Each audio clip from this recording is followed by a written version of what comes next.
Hi friends, welcome back to my YouTube channel. ಇವತ್ತು ನಾವು ಹಾಲು ಪೌಡರಿಂದ ಗುಲಾಬ್ ಜಾಮೂನ್ ಮಾಡೋದು ಹೆಂಗೆ ಅಂತ ತೋರಿಸ್ಕೊಡ್ತೀವಿ, ಬನ್ನಿ. ಫಸ್ಟು ಹಾಲು ಪೌಡರ್ನ ತಗೊಂಡು 2 ಸ್ಪೂನ್ ಹಾಕ್ಕೊಂಡಿದ್ದೀವಿ.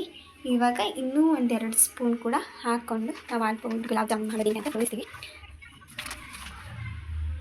ಈ ಥರ ಹಾಲು ಪೌಡರ್ ಹಾಕ್ಕೊಂಡ್ಮೇಲೆ ನಾವು ಇದನ್ನು ಮಿಕ್ಸ್ ಮಾಡಬೇಕು.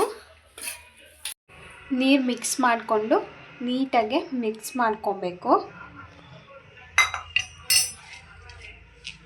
ಇದೆಲ್ಲ ಫುಲ್ಲು ನೀಟಾಗಿ ಕೈಗೆ ಅಂಟ್ಕೊಬಾರ್ದು, ಆ ಥರ ಒಂದು ಮಿಕ್ಸ್ ಮಾಡ್ಕೊಬೇಕು. ಇದು ಈ ಥರ ಪೊಸಿಷನಲ್ಲಿ ಬರಬೇಕು. ಇದನ್ನು ನೀಟಾಗಿ ಈ ಥರ ಮಿತ್ಕೋಬೇಕು. ಸ್ವಲ್ಪ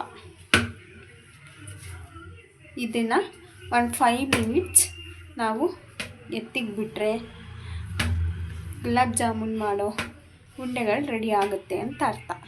ಇವಾಗ ಪಾನಕ ಕಾಯಿಸೋದು ಹೇಗೆ ಅಂತ ನಾನು ನಿಮಗೆ ತೋರಿಸ್ತೀನಿ ನೋಡಿ. ಮೊದಲಿಗೆ ಈ ಥರ ಬೌಲ್ ತೊಗೊಂಡು 2 ಲೋಟ ನೀರು ಹಾಕ್ಕೊಳ್ಬೇಕು.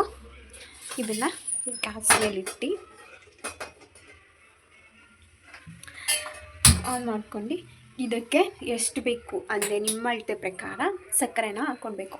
ನಾವು ಇದಕ್ಕೆ ಒಂದು 5 ಸ್ಪೂನ್ ಅಥವಾ 6 ಸ್ಪೂನ್ ಸಕ್ಕರೆನ ಹಾಕ್ಕೊತೀವಿ.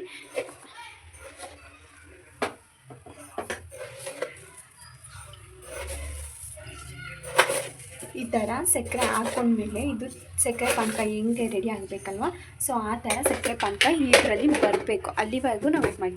ಇದಕ್ಕೆ ಏಲಕ್ಕಿ ಅಥವಾ ಏಲಕ್ಕಿ ಪುಡಿ 2ರಲ್ಲಿ 1 ನಾವು ಇದಕ್ಕೆ ಹಾಕ್ಬೋದು. ಬೇಕಂದರೆ ನಿಮಗೆ ಹೆಂಗೆ ಕಂಫರ್ಟಬಲ್ ಇರುತ್ತೆ ಅದ್ರ ಪ್ರಕಾರ ನೀವು ಹಾಕ್ಕೋಬೇಕು.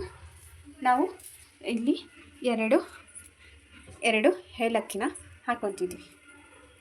ಇವಾಗ ಪಾನಕ ರೆಡಿಯಾಗಿದೆ.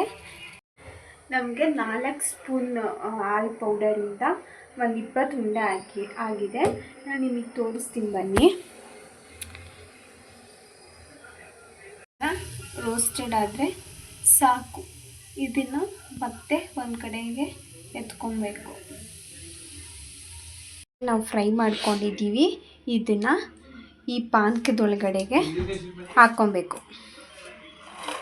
ಈ ಥರ ಹಾಕ್ಕೊಂಡು ಒಂದು 10-15 ನಿಮಿಷ ಬಿಟ್ಬಿಟ್ರೆ ನೀವು ಗುಲಾಬ್ ಜಾಮೂನ್ನ ತಿನ್ಬೋದು. ಇದು ಪಾನಕ ಆರಬೇಕಷ್ಟೆ. ಇದು ಆರೋವರೆಗೆ ಇಟ್ಬಿಟ್ರೆ ಮುಗೀತು, ಗುಲಾಬ್ ಜಾಮೂನ್ ರೆಡಿ.